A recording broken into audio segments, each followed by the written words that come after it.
বন্ধুরা, বাঙালি কুকিংয়ে সবাইকে স্বাগত। সবাই ভালো আছো? আমিও ভালো আছি। আজকে আমি একটা রেসিপি বানাচ্ছি, আপনারা দেখুন। আপনারাও বানিয়েছেন টমেটো চাটনি। আমি কি করে বানাচ্ছি সেটা আপনারা দেখুন, প্রথম থেকে পুরো শেষ অবধি। দেখা শুরুতে লাইক দিয়ে দিবেন, ভালো লাগবে সাবস্ক্রাইব করে পাশে থাকবেন। দেখুন এখানে আমার তিনটে টমেটো নিয়েছি। এই যে একটা টমেটো কেটেছি, এরকম করে এই দুটো টমেটো আমি কেটে নেবো। উপরেরটা আমি বাদ দিয়ে দিচ্ছি, বক্সটা বাদ দিয়ে আমি মাঝামাঝি ফালি করে নেবো। এই দেখুন। আর প্লিজ দেখা শুরুতে লাইক দিবেন, লাইক দিয়ে কমেন্ট করবেন। কমেন্টটা প্রচুর হয়ে যাচ্ছে কিন্তু লাইকটা আমার কম হয়ে যাচ্ছে, কিন্তু এই জন্য বলছি কমেন্টটা করছেন, লাইকও দিয়ে দিবেন সাথে। দেখুন এখানে আমার টমেটোগুলো কাটা হয়ে গেছে। এবার আমি বানাবো কি করে সেটা দেখুন। দেখুন আমি এখানে কোড়া বসিয়ে দিয়েছি। কোড়াতে 1 ডাবুর মতো আমি তেল দিয়ে দিয়েছি। আর আমি একটা কথা বলছি, কম পড়ে যাচ্ছে নয়, কম হয়ে যাচ্ছে, আমি সেটা বলছি, কিন্তু কম পড়ে যাচ্ছে সেটা বলি না, এটা ভুল বুঝো না। আর এখানে আমি তেল দিয়ে দিচ্ছি, তেলটা আমার হালকা গরম হতে দেবো। আমার তেলটা গরম হয়ে গেছে, আমি 1/2 চামচের মতো কালো সর্ষে দিয়ে দিলাম। 1/2 চামচের মতো আমি গোটা জিরে দিয়ে দিচ্ছি। 8-10টার মতো আমি রসুন দিয়ে দিচ্ছি। আর একটু কারি পাতা দিয়ে দিচ্ছি, 6-8টা কারি পাতা দিয়ে দিলাম। দিয়ে এটা একটু আমি হালকা করে ভেজে নিচ্ছি। এই দেখুন এখানে এটা আমার ভাজা হয়ে গেছে। এবার আমি যে টমেটোগুলো কেটে রেখেছিলাম, টমেটোগুলো আমি দিয়ে দিচ্ছি। টমেটোর যে অংশটা কাটা আছে আমি সেই অংশটা নিচে দিয়ে দিচ্ছি। গ্যাসটা সবসময় কম রাখতে হবে। এবং সব টমেটোগুলোকে এরকম করে আমি দিয়ে দিচ্ছি। দিয়ে এবার আমি একটু জল দিয়ে দেবো। আমি সিটি অনুযায়ী দিলাম 2 চামচ অনুযায়ী 2 চামচের মতো আমি জল দিলাম এখানটা একটু। দিয়ে এটা আমি একটু ঢাকা দিয়ে রেখে দিচ্ছি। এটা এবার একটু সিদ্ধ হতে দেবো। আমি এখানে খুলে দেখছি। এই দেখুন আমার টমেটোগুলো সিদ্ধ হয়ে গেছে। টমেটোর খোলাগুলো উঠে এসছে, মানে আমার পুরো টমেটোটাই সিদ্ধ হয়ে গেছে। আমি এই খোলাগুলোকে আমি তুলে নেবো। এরকম সব খোলাগুলোকে আমি ফেলে দিচ্ছি।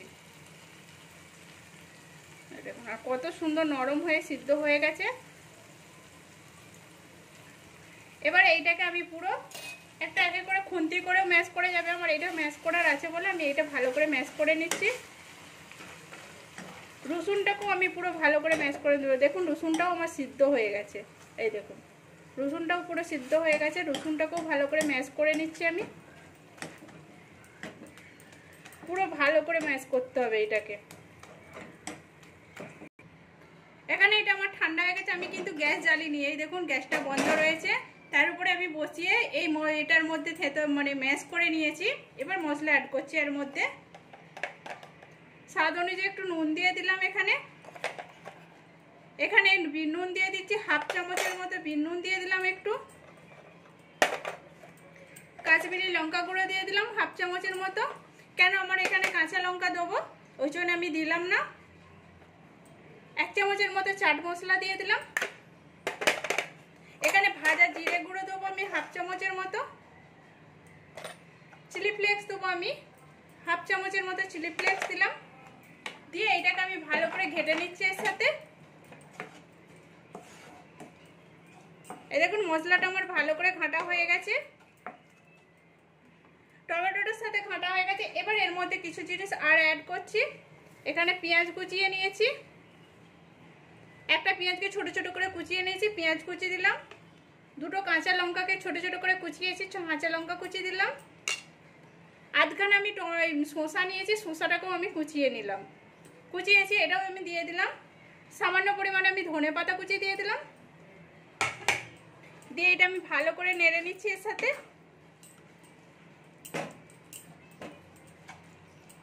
এবার এর মধ্যে আমি একটু চিনি দিয়ে দিচ্ছি, কেন একটু টক ভাবটা আছে, একটু চিনি দিয়ে দিলে স্বাদটা আর একটু টেস্ট এসে যাবে।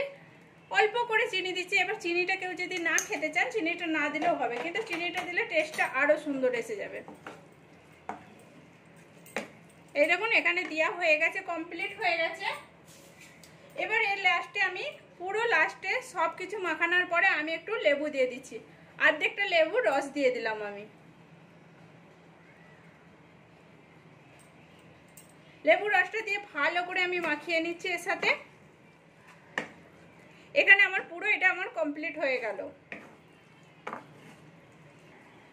দেখুন এখানে আমি লাচ্চা পরোটা বানিয়েছিলাম, আর এর সাথে টমেটো চাটনিটাও খেতে খুব সুন্দর লাগবে বলে আমি ওই টমেটো চাটনিটাও বানিয়ে নিয়েছি। এই দেখুন খুব সুন্দর, রুটির সাথেও খেতে ভালো লাগবে, ভাতের সাথেও খেতে ভালো লাগবে, কিন্তু আমি আজকে লাচ্চা পরোটা বানিয়েছিলাম বলে এর সাথেও টমেটোর চাটনিটা বানিয়ে সবার সঙ্গে, ঘরে সবার সঙ্গে খেয়ে নেব। আপনারাও প্লিজ এরকম করে বাড়িতে বানিয়ে দেখবেন কেমন হবে। আর দেখুন কত সুন্দর হয়েছে, আর এটা গরম গরম তো বেশ ভালোই লাগবে। পরোটা, রুটি, লাচ্চা পরোটা যার সাথে খাবেন না কেন, ভাতের সাথেও খুব সুন্দর লাগে। প্লিজ আপনারা বাড়িতে বানিয়ে দেখুন কেমন হয়েছে, সেটাও কমেন্ট করে বলবেন।